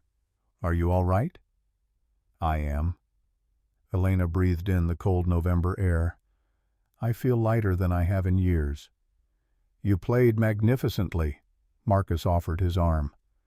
"Your father would have been proud." "I know." Elena took his arm, started up the stairs. Behind them, the gala continued to dissolve into chaos. Investors calculating positions. Journalists filing stories. Security trying to restore order to an event that had transformed from celebration to cautionary tale. Inside the VIP suite, Nathan sat alone. Victoria had left, being escorted by security to a car that would take her to the estate she had 72 hours to vacate. Isabel had fled with her father, already planning damage control for their family name. Patricia Vance was on the phone with criminal defense attorneys explaining that her client would need the best representation money could buy. Nathan stared at the chessboard.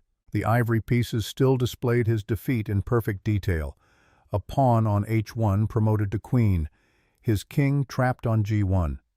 Checkmate. He picked up the new queen, turned it over in his hands, thought about Sunday mornings, lazy games over coffee. Elena laughing when he won, praising his strategy, making him feel brilliant. She'd been letting him win, every single time, playing weak to make him feel strong. The most devastating act of love, or the most calculated long game, he'd never know which. His phone buzzed. Text from an unknown number. The truth will set you free, but first it will make you miserable. Good luck with that. E. Nathan set down the queen, picked up the USB drive she'd left. The original code, evidence of his theft, proof of her genius. He should destroy it, throw it away, bury the evidence. Instead, he slipped it into his pocket. Outside, the Gulfstream's engines reached takeoff power. The jet began to taxi, lights cutting through the darkness. Nathan watched from the window as it accelerated down the runway, lifted into the night sky, and disappeared into the scattered clouds, carrying Elena away, carrying the woman he'd never really known, carrying the future he'd thrown away with both hands. The hangar below was emptying now. Guests leaving, event over scandal complete. By midnight it would be trending worldwide. By morning it would be the lead story on every financial news network. The chess match that destroyed a CEO. The waitress who checkmated a billionaire. The divorce settlement that became a corporate takeover. All true. All devastating. All exactly what he deserved. Nathan's reflection stared back from the dark glass. Still in his tuxedo. Still wearing Elena's watch. Still pretending to be someone worth something. The truth was simpler and harder. He'd been given a gift, someone who loved him enough to become invisible, and he'd traded it for status, for his mother's approval, for a merger that was now worthless. You can't save someone who doesn't need saving. Elena's words echoed in his mind. He'd spent 5 years trying to save her from poverty that didn't exist, trying to elevate her from a station she'd voluntarily chosen, trying to fix something that was never broken, and in doing so, he'd broken himself. The city lights blurred. Nathan realized he was crying. First time in years. First honest emotion in longer than he could remember. He cried for the man he'd failed to become. For the father who'd have been ashamed. For the 17 people who'd died because profit mattered more than safety. For Elena who'd loved him enough to try. Who'd given him everything and asked for nothing. Who he'd repaid with theft and betrayal and casual cruelty. For himself, finally. For the hollow man in the expensive suit who'd won every battle and lost the only war that mattered. Outside, the night was clear and cold and full of stars he'd never bothered to notice. Inside, Nathan Cross sat alone in the ruins of his empire and wondered if redemption was something you could earn or something you just had to accept you'd never deserve.